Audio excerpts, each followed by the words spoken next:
Me voilà au domaine royal de Dreux où je vais aller à la rencontre du prince Jean d'Orléans, comte de Paris, digne héritier des 40 rois qui ont construit la France.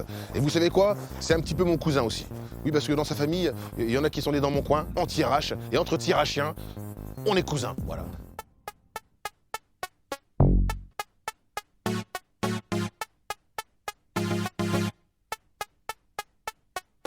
Au fait, c'est un héritier du trône de France, quoi. Comment je dois l'appeler? Bonjour, monsieur l'héritier. Bonjour, mon roi. Bonjour, monsieur le duc de Vendôme, 1987. Voilà, monsieur le comte. Camille, on se calme. Prince Jean, ça suffira. Ah, prince Jean, c'est suffisant? C'est suffisant. Alors, où sommes-nous ici? C'est le domaine royal de Dreux, le domaine des Capétiens, depuis 1023 à peu près. Qui est le prince Jean? Un banquier, un forestier, un prince, les trois? Les trois en même temps, et un père de famille avec 5 enfants. Je vois, il y a un donjon, la chapelle.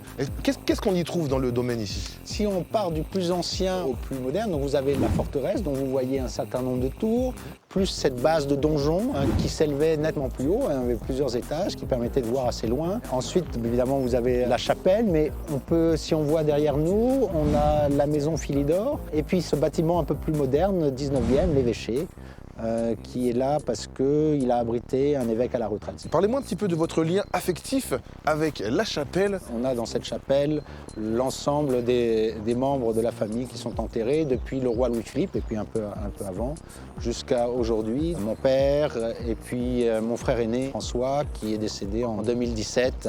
Je suis en quelque sorte le gardien de ces ancêtres qui sont là.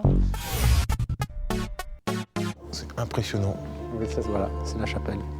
Mais alors, à qui doit-on ces magnifiques vitraux? Alors on a de nombreux artistes. Le principal, c'est Ingres. Ensuite derrière, vous aviez Viollet-le-Duc, celui qui a fait la cité de Carcassonne, celui qui a fait aussi un certain nombre de châteaux 19e. Et un troisième personnage, qui est celui qui a fabriqué les vitraux, c'est Brognard. Pas Denis Brognard, parce que je sais qu'il y a des fans de Koh-Lanta qui regardent l'émission. Voilà, non, c'est pas Brognard, c'est ça. celui qui a fait la Bourse de Paris. Et ça donne ce rendu tout à fait exceptionnel, avec ce bleu de Sèvres, bleu, c'est ça qui est bien incroyable. Distinctif. Vous avez ici, en fait, un résumé de cette imbrigation entre l'histoire de l'Église et l'histoire de France. Et donc là, on va aller voir ce qu'on appelle Voilà, les gisants. les gisants, absolument. Allez, c'est parti. Bon, prince Jean, je prends celui-là. Moi, Voilà, vous descendez, moi je prends de l'autre côté, comme Voilà. ça on a chacun son chemin. Chacun son chemin, et comme disait tonton David, chacun sa route, chacun son chemin. Après, je ne pas la suite, pardon. Mais moi non plus. Et là, voilà, on se retrouve devant les différents gisants de la famille royale. Avec Louis-Philippe qui est de dos quand même. Voilà, commencé par Louis-Philippe. Et pourquoi de dos alors comme ça? Il préside la petite chapelle qui est devant nous, où il y a sa famille proche. Ah, Son fils aîné, le duc d'Orléans, sa mère, sa sœur. il préside et il veille sur en même il temps. veille quoi, sur il est eux, debout, voilà, tout quelque ça. part comme ça.